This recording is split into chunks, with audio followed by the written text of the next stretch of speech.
नमस्कार। Politics with Prabhakar की इस कड़ी में आपका स्वागत है। बीच में मालदा और मुर्शिदाबाद जैसे मुस्लिम बहुल इलाकों के दौरे पर रहने के कारण 2-3 दिनों तक मैं अपना ये कार्यक्रम तैयार नहीं कर सका, लेकिन अब लौट आया हूँ और मैंने अपने दौरे में क्या पाया इसकी चर्चा अगली कड़ियों में करूँगा। आज बात नंदीग्राम की।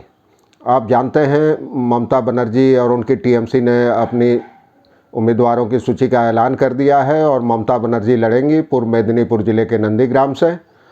तो उनके मैदान में उतरने से एक बार नंदीग्राम 15 साल बाद एक बार फिर से चर्चा में है, सुर्खियों में है।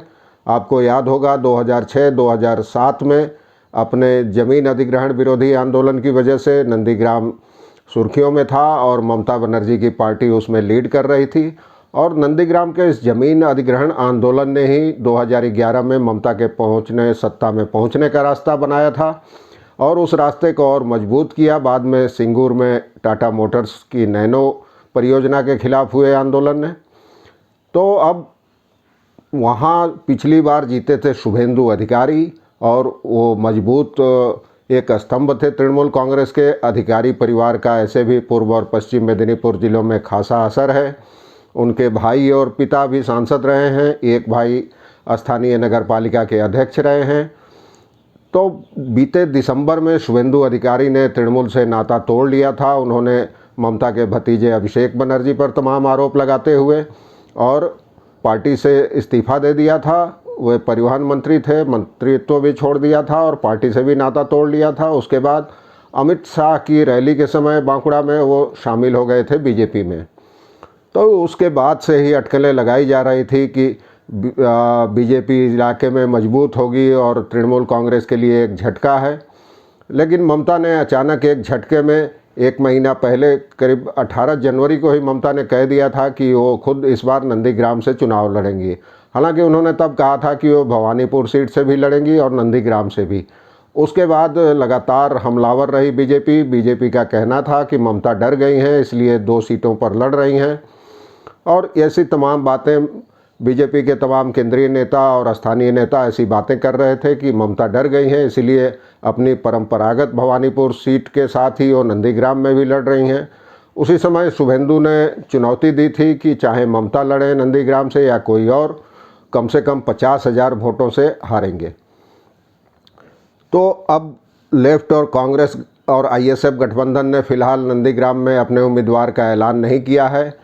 दूसरी ओर बीजेपी ने भी अभी उम्मीदवारों की सूची जारी नहीं की है। वहाँ से भी शुभेंदु का नाम सुनने में आ रहा है कि नंदीग्राम में ममता के खिलाफ मैदान में उतरेंगे। हालांकि राजनीतिक हलकों में इसकी संभावना कम जताई जा रही है, इस वजह से कि अगर शुभेंदु ममता के खिलाफ नंदीग्राम में उतरे तो वे अपने सीट से ही बंद कर रह जाएंगे। कम से कम दूसरे चरण यानी 1 अप्रैल को नंदीग्राम में मतदान होना है, तो तब तक वो पार्टी के लिए प्रचार नहीं कर पाएंगे।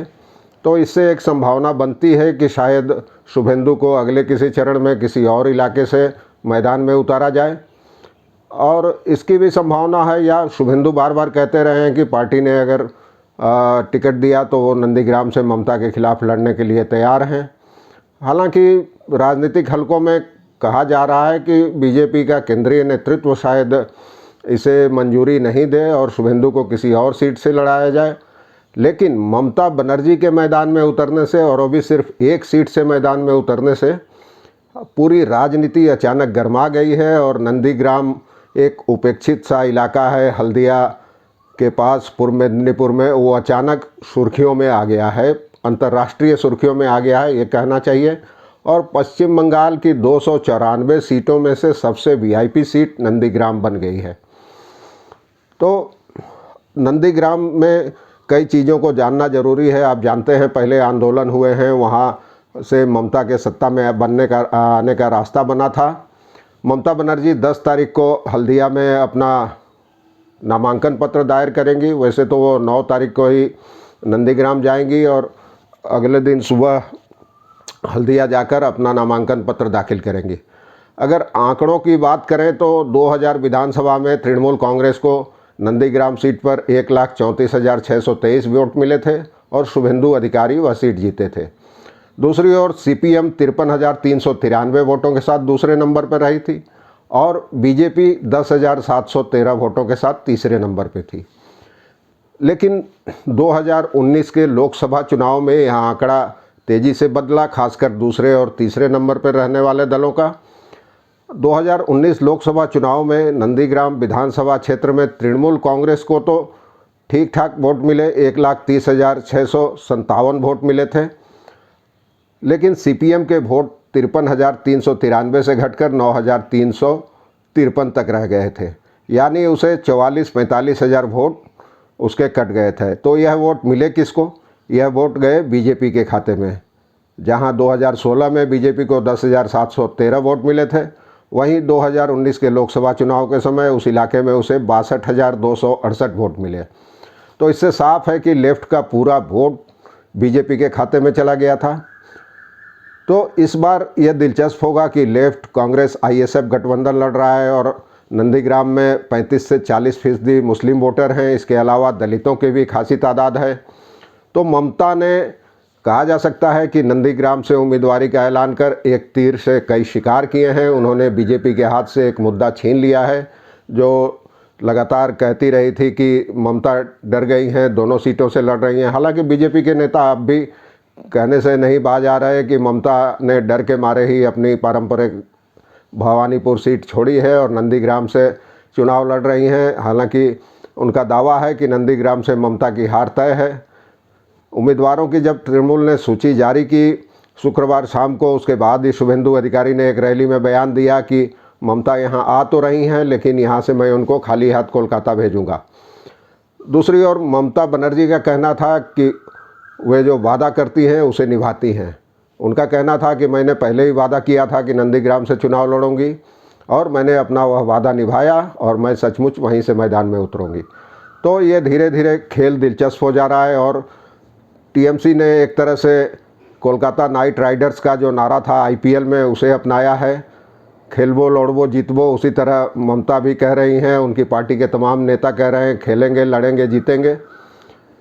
तो नंदीग्राम पर अब सबकी निगाहें, बंगाल क्या और देश क्या, दुनिया भर की निगाहें नंदीग्राम सीट पर टिकी रहेंगी। और बहुत पिछड़ा सा इलाका है, एक सड़क उसे जोड़ती है दीघा जाने वाले रास्ते पर, थोड़ा आगे जाके हाईवे से अंदर जाके एक सड़क जोड़ती है उसे।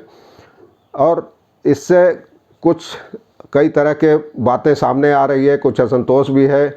आमतौर पर टीएमसी के नेताओं की शिकायत रही है कि ममता बनर्जी पार्टी के तमाम प्रमुख पदों पर कोलकाता के नेताओं की ही नियुक्ति करती रही हैं और नंदीग्राम और बाकी पिछड़े इलाकों पर उनका कोई ध्यान नहीं रहा है। तो ममता ने वहां से उम्मीदवारी का ऐलान कर इन सब अटकलों, आरोपों को विराम देने का जो फैसला किया है वो देखा जाए कितना काम आता है। और इस सीट पर अगर सचमुच शुभेंदु अधिकारी मैदान में उतरते हैं तो मुकाबला काफ़ी दिलचस्प हो जाएगा, क्योंकि शुभेंदु पिछली बार जीते हैं, इलाके में उनके परिवार का काफ़ी जनाधार है। और अगर ममता यहाँ जीतती हैं तो इससे सीधा संदेश जाएगा कि शुभेंदु की अपनी कोई खास अहमियत नहीं थी, उनकी ताकत तृणमूल कांग्रेस से थी। और अधिकारी परिवार के जो इलाके में राजनीतिक रसूख होने की बात कही जा रही है, उसका भ्रम और मिथक भी काफ़ी हद तक टूट जाएगा। कई बातें होगी, लेकिन अभी तो वह दूर है। 1 अप्रैल को चुनाव होने हैं, उसके पहले जाहिर है अब बीजेपी के तमाम केंद्रीय नेता और प्रधानमंत्री से लेकर गृह मंत्री तक नंदीग्राम इलाके का दौरा करने से नहीं चूकेंगे। तो मामला आगे दिलचस्प होगा, मैं बताता रहूँगा आगे क्या घटनाक्रम घटता है और कैसे कैसे नई बातें सामने आती हैं। और आखिर में आपसे एक अनुरोध करता हूं कि अगर आपको मेरा ये कार्यक्रम में पसंद आ रहा हो चैनल, तो कृपया इसे लाइक करें, शेयर करें और चैनल को सब्सक्राइब करना नहीं भूलें। धन्यवाद।